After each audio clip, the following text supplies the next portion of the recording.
Hello and welcome to Greeting Mashiach, episode 6. I'm Levi Palachenko, this is Simcha Fish. Today we're going to talk about the Shlichus that the Rebbe gave us. The last time the Rebbe spoke to the Kinus Hashluchim, Ha'ilami, Tavshin and Beis, the Rebbe spoke a sicha about the new Shlichus, being that we're in a very, very special time. We're in a time where we have Yom Mashiach, where we have this inyan of Melech HaMashiach, and we all have a mission. So the Rebbe said, what is our mission? What are we supposed to do now that Avodas Habirurim is finished, Hafatzas Hamayonis is finished, which was the whole concept of Shlichus, was to finish the Avodas Habirurim and finish Hafatzas Hamayonis, spreading out the wellsprings of Mashiach, or of Chassidus. So the Rebbe says, the Rebbe lays out that being that we already finished all that Shlichus, we have something new. There's a new Shlichus. This new Shlichus, the Rebbe says, is L'kal b'pnei Mashiach tzidkenu. Now, what that means, very simply, it means that there's someone that is coming, there's a king that is coming, and you have a guest over, for example. And, you call for dinner at 7 o'clock.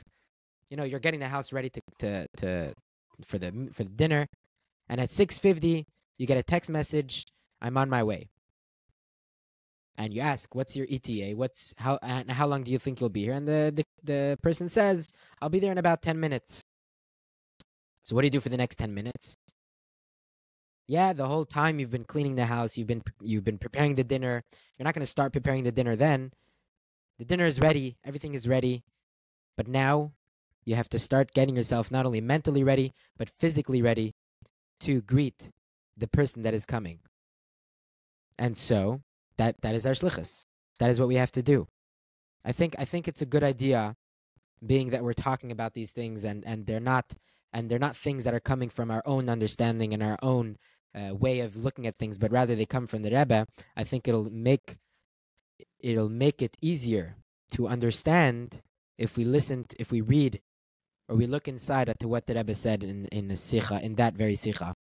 Yeah, absolutely. I always highly recommend that nobody trust me on my word, or anybody else for that matter, but things like this that have a clear makar, that from the Rebbe, learn this sikha, learn the whole sikha, learn the whole context, whatever you want, learn it yourself instead of hearing it. Whenever you hear something interesting from someone else, always look it up yourself, learn it so you understand it, and it's clear to you. But yeah, this was, still is. I consider it to be probably, I know we can't judge these things, but in Pashto, simply speaking, probably the most, if not one of the most important sikhs as far as relevance is concerned.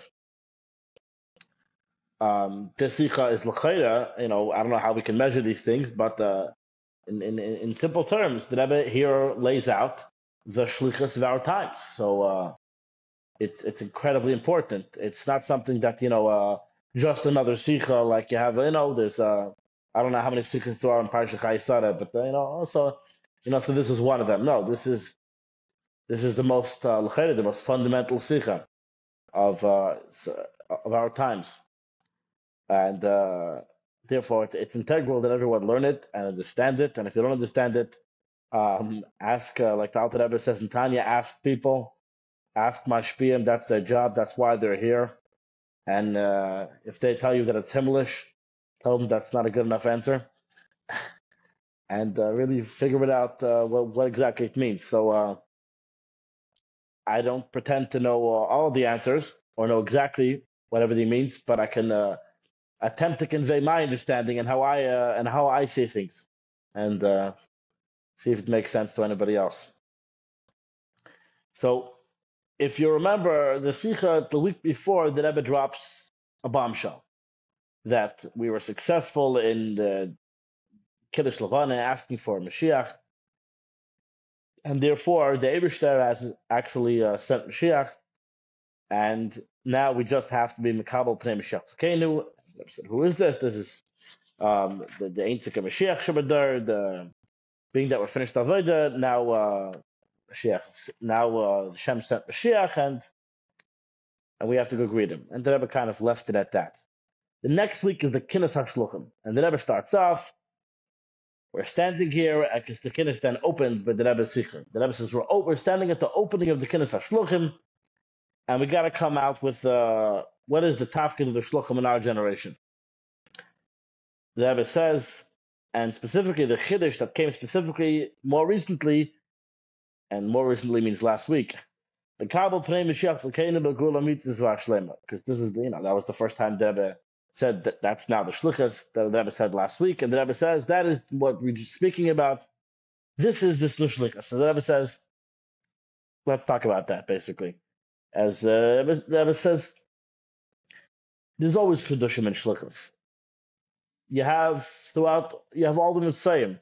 I mean, the Rebbe doesn't go into details, but you have all the years there was Mitzvahim, there was different mitzvahs, and if you look in each time period, whatever the mitzvah was then, whether it be Eis B'Sefer Torah, Neshek, Mitzvah Tefillin, whatever the date was then, it was all consuming.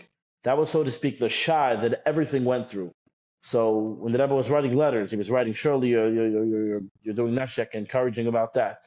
And the Shlichus were about that. And that was, at that moment, that the Shlichus was about that. Everyone was busy with that.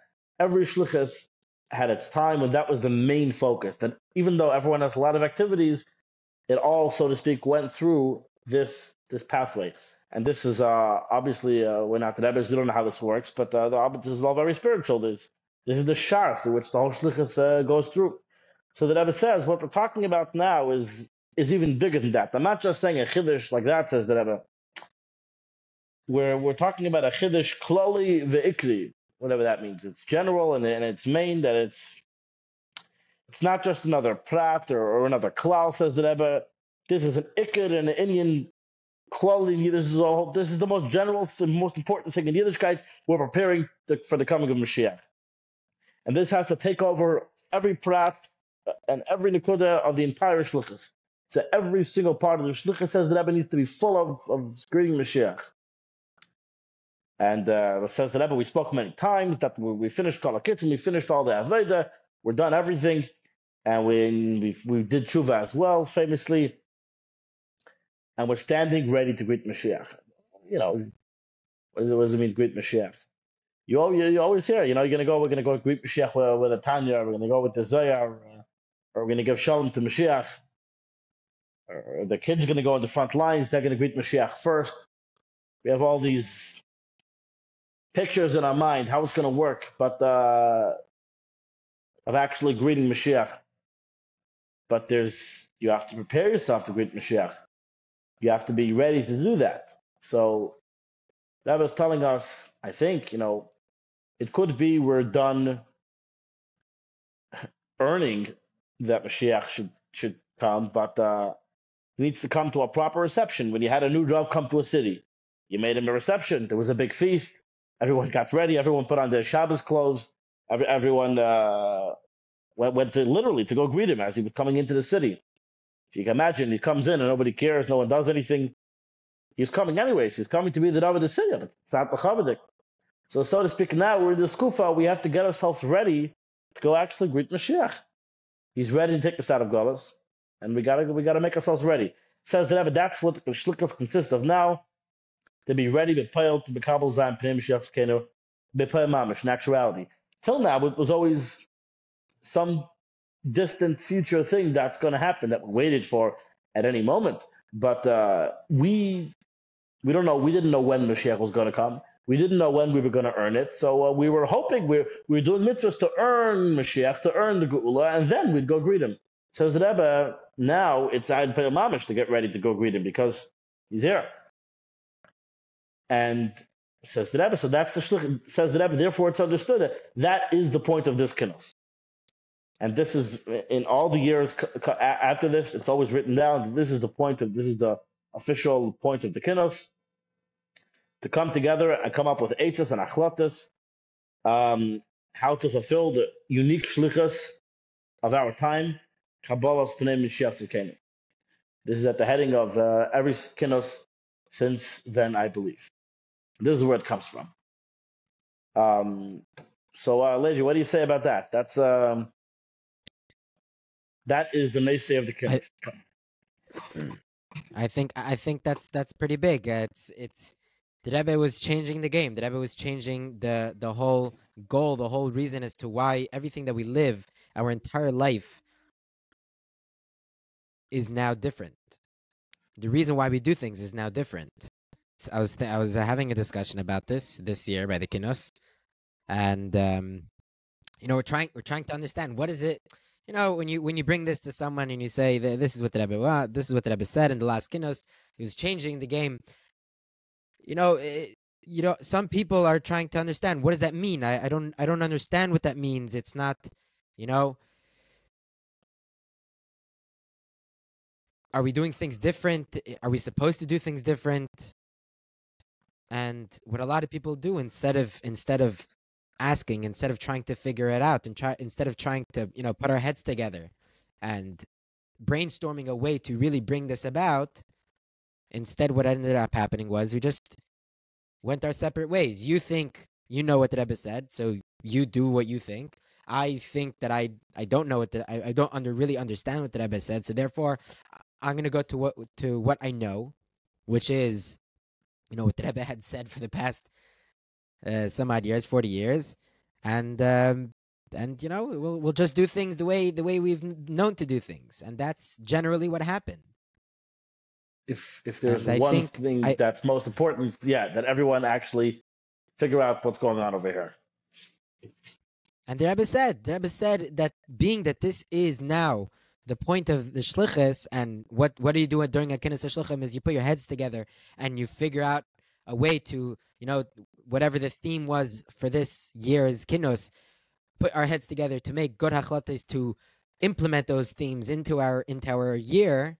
The Rebbe said that that's what we should be doing. We should be putting our heads together and we should be figuring out ways that everything, like the Rebbe said, what does it mean that now the point that the shlichus is to be mekabel pnei Mashiach tzidkenu? The Rebbe said that everything that you're doing until now, not only you should continue doing it, but you should do more. Like the Rebbe always said, do more. The Rebbe never said whatever you did is enough. The Rebbe always said to do more. But what the Rebbe did say is that now, being that the whole ikar of shlichus, the whole fundamental reason as to why we're doing things is different, is for a different cause, so it should translate itself. You should see it in your actions. When you make a Hanukkah event, when you make a Purim event, when you make a Pesach event, when you make a summer, either a camp or a trip to Eretz Yisrael or a trip to Crown Heights, Shabbos in the Heights, all these things you should recognize that the matara, the goal of Shlichus, is lekabel pnei Mashiach tzidkenu.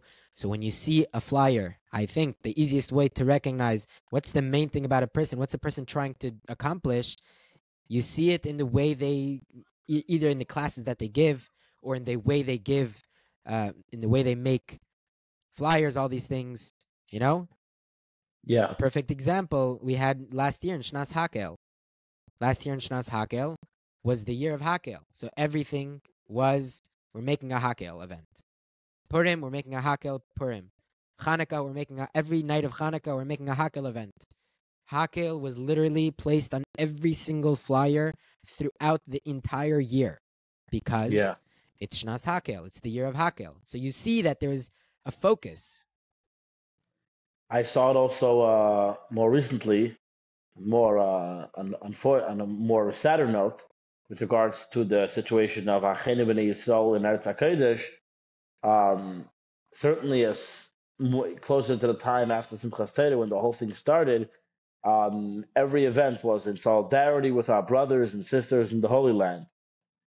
Hanukkah this year was the same thing. The Hanukkah events was in connection and solidarity, and it wasn't just on the flyer. It was also at the event. Everyone said a kapitel Tehillim or something was dedicated to that, and it was a lot of the people came because they felt that I want to be part of it. I want to be connected to what's going on in Eretz Yisrael. It really made a difference, and the whole event is imbued with a different spirit. It's something that's possible. People just don't. This is obviously the last battle of the Yetzer Hara. This dying ember is trying to fight, so people have these fakas, What do you want me to do? The whole Yiddishkeit is Mashiach. What do you mean? What should I talk about? They get all flustered. They don't know what to do. So here you see examples. What it looks like. It's possible. It's doable. Just like if you can do it about the Hakel and you can do it about the Matzav Eretz Yisrael, certainly you can do it about Mashiach. In connection with Mashiach, Kabel Panei Mashiach Tzidkenu. It doesn't. People want to hear about Mashiach. People are open to hear about Mashiach. So often, our biggest critic, biggest doubter is really just ourself. We're the person we have to get past. We're the person who is not really sure if we're that into Mashiach. But when we learn about it, and that's always the advice that Rebbe gave, Shlichus, to learn the koyach that Torah has, especially Torah about Mashiach, to open our minds and our hearts that we should feel about this and care about this, understand it. So learning Torah about it, if it dvarim hayetzim eleven and we care about it, you'll have no difficulty in conveying that feeling over to someone else. If you're inspired about it and this matters to you, it's contagious, and they'll care about it. They'll see that this, wherever you are, and the Rebbe says here, everyone's a shliach, but particularly shluchim. The whole Judaism is whatever you say. You are Judaism. If you say this is what it's about and this is what it's about, if you're confident and you care about this, then so are they. This is really up to each and every one of us. That's the real battle, that we should really care about it ourselves. We should be convinced that Mashiach is a real thing, and he's really coming, and we really have to go get ready to greet him. Yep. So another interesting thing that the Rebbe says in the Sikha is that the Rebbe says that the last thing that is left to do, we have Melech HaMashiach, we have all these things, we have the Eskalos, so to speak. We know Bechol Devadara, Yesh Echad Mizar Yehuda. So the Rebbe said the last thing that is left in Avodas HaShlichus is to be Mekabel Zayin Pnei Mashiach Tzidkenu Bepoil Mamish. And the Rebbe says, in order that Mashiach can fulfill his Shlichus, Bepoil, which is taking us out of Golos and bringing us into the Geula. So I think this is, in addition to what the Rebbe said, that every single person is a Shliach, is the Rebbe is empowering us and telling us that, yes, Mashiach can come and all these things, but there's something missing. Mashiach himself does not have the authority to take us out of Golos. The Mashiach himself, a person does not have the authority to start making rules, to make the rules of the land. The only way he can get the authority... I don't know if it's authority. It's like I don't know if it's authority. I don't really know how it works. Yeah, I guess that everyone's used Lashon about building this mikdash a few weeks later. That how is it we didn't get the tzivay to build this mikdash? I guess, there's a authority, the wherewithal. I don't know the behind the scenes workings or what it takes. The ability. But the ability, whatever Correct. it is. Yeah. The ability, right? The ability to start changing things, to start doing all these things. Yes, even though Hashem already appointed Mashiach, and even though we already earned the Geula, but there still has to Olam Kimin Hagan Noyeg. The world continues going in its regular natural state, which is a king cannot walk into a room full of people and say, I am your king and now you have to listen to me. It doesn't work like that. The people have to subject themselves towards the king. And only then can the king start doing whatever a king does. So when the Rebbe says that we have to fulfill our shlichus in order so he can do his shlichus, we literally need to give him the power. Mekabel Pnei Mashiach Tzidkenu literally means to accept him as king, to accept him as the person, the physical manifestation of Hashem's melucha, of Hashem's kingship in this physical world, so that he can now go and take us out of Golos. Yeah. Some people take they still have a difficulty understand the whole thing, wrapping your head around it. So there's a mashal I heard once. I mean, it's barely a mashal. It's pretty much what it is. Probably even before the mashal. This is not a foreign concept. This is a very normative concept to Yiddishkeit. Of if you understand what a melech is, that's really the whole Rosh Hashanah. We spend the whole Rosh Hashanah crowning Hashem as king, and you learn Chassidus on it. It explains the whole the behind the scenes of how that works, of how the sphere of Malchus works, how Malchus needs to be built, it doesn't have itself, how a Melech works. These are all very fundamental concepts to how Melucha works, that it needs to have a people. So this really isn't this isn't a new concept that a king needs to have a people that want him to be king, that are following him. That really makes a lot of sense.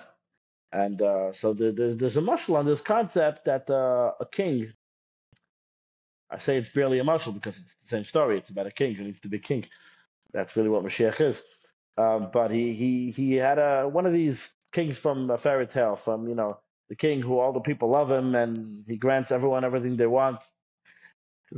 And he made, so to speak, a contest in his kingdom that whichever town of his choosing is going to be really model citizens. They're going to be perfect citizens. They're going to be the picturesque town. They're going to be perfect. He's going to grace their city with a visit. And that would be everyone's dream come true if the king would come. And everyone would live happily ever after. So there was one town in particular who really, really worked very hard on training everyone to learn all the laws correctly and being law-abiding citizens and treat each other with respect, to really be a perfect town. And after however long the contest lasted, the king sends them a message that they have won the contest, and or whatever it is. I don't know if it was a contest, maybe it was just for their town. But however you want to say the mashal, the king informs their town that he has graced them. He's going to visit their town. They've earned it, it's for sure. As a matter of fact, he left his palace and he's on the way. He's on the way there. You could imagine the townspeople, after hearing this, they were on cloud nine. They're ludicrously excited, happy, ecstatic. They're literally fabrengi, dancing in the streets. You had the famous joke about Mashiach comes. They heard Mashiach's coming in a month, so everyone's getting ready for Mashiach to come. So the Mestagdim are busy making a pilpul. The Chassidim are busy fabrengi, and Mashiach comes. Eventually shows up. He goes to the Beis Medrash. He finds there all the Mestagdim, and everyone's all asleep over this water. So he he wakes them all up. They're all straightening the ties. Shalom Aleichem. They're all very excited, and he says, "No, what do you got for me?" So the Rosh Hashiva goes up there and he starts giving his pilpul, starts giving his share. And after he's done, Sheikh goes, "Yeah, I've heard better. They said you only gave us a month. You had to give us more time." Fine. Then Mashiach goes to the Chassidim, and they're all sleeping. They were partying for begging for a month. They're all out. So he wakes them up, and they're all excited. Shalom Aleichem, and he says, "No, guys are verbrechen. You have some l'chaim. You should have came a month ago. We're all out." But yes, so you can imagine the whole town. Everyone's very excited. Everyone's preparing. Everyone's getting ready, and of course, everyone is keeping the laws. Of course, everyone is being good citizens. But now it's imbued with an entirely new spirit. The king is coming, even if they don't keep the law. The king is coming anyways. The king is on the way. The king is coming to their town. That's nothing to talk about.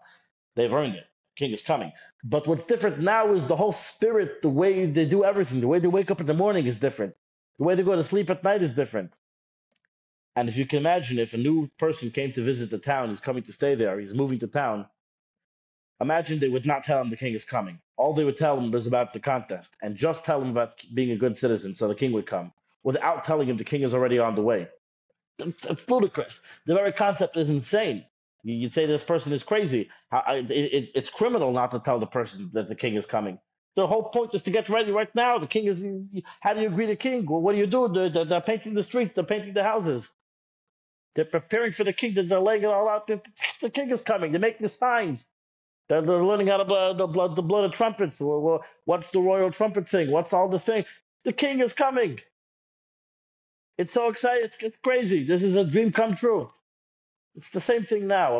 Imagine you meet somebody on Mitzrayim. You have a few minutes talking to him. Imagine you don't tell him Mashiach is here. Mashiach is here. The Rebbe is Mashiach and he's here. He told us the Eibishter sent him. He's Mashiach. He's here. He's on the scene. He's just waiting for us to get ready. He's waiting for us to greet him. He's waiting for us to be excited, for us to be doing all the things that it means to get ready. The king should come to have a people, to have a reception. And we're all busy doing great things. We're being great citizens. But you're not talking about the king. We need to do Kabbalah's Panei Mashiach Sakenu. We need to get ready to actually greet Mashiach. It's a whole different ballpark. It's not the same mitzvahs. It's on steroids. It's a whole different mitzvah. So, like the Rebbe says, this Nikuda, the Rebbe says, this Nikuda, what does it mean? That every single thing you do is permeated with the Nikuda, how this leads to greeting Mashiach. There's nothing anybody in this town is doing from morning to night that is not permeated with this point. It's the most amazing news. Everything is different. What's different about it? Everything is different about Shlichus now. Everything is different. It's an entirely new Shlichus. And the only way to be excited about this is to talk about it, to bring about it, talk with your friends about it, talk to Mashpiyim, talk with your students, whoever it is. This is what it's about. You can't talk about it enough. And if you look back to the Fabrengens in those times, looking on Beis and on Gimel and Daled, you can watch videos. This is what people spoke about. Watch the Fabrengens in 770. People cautioned this. This was the date. And why should things be any different now? We're only closer to the Geulah now. It's only more imminent. It's only more exciting. And it's all happening right here, right now. And it's up to us. The moment we decide to do it, like the Rebbe says, Chas Nissen, you'll have 10 people in action to bring tell the Eibishter to bring the Geulah. And the Rebbe says, we'll have 8 fair the dry. We'll come up with the 8 of us Mizaltan via Zemizolostan. And get everyone excited, and we'll make it happen. May it be speedily in our days. Amen. Amen. Thank you so much for being with us today on episode 6. I hope that this not only opens your heart, but opens your mind, and it influences you to go out into a world, your family, your friends, your community, to talk about Mashiach, to make Mashiach a focus in our life. Not only the redemption, but also the Redeemer, Melech HaMashiach, should be a focus. We should rally behind the Melech, the King. And we should have very, very soon the coronation of Melech HaMashiach so that he can have the ability, the power, the authority, everything that he needs to fulfill his Shlichus, which is to take us out of this dark gullus and bring us into this beautiful Geulah. We want Moshiach now. Amen. ועד כדי כך המדב גולהום עד העם זול מחי זין יחי המלך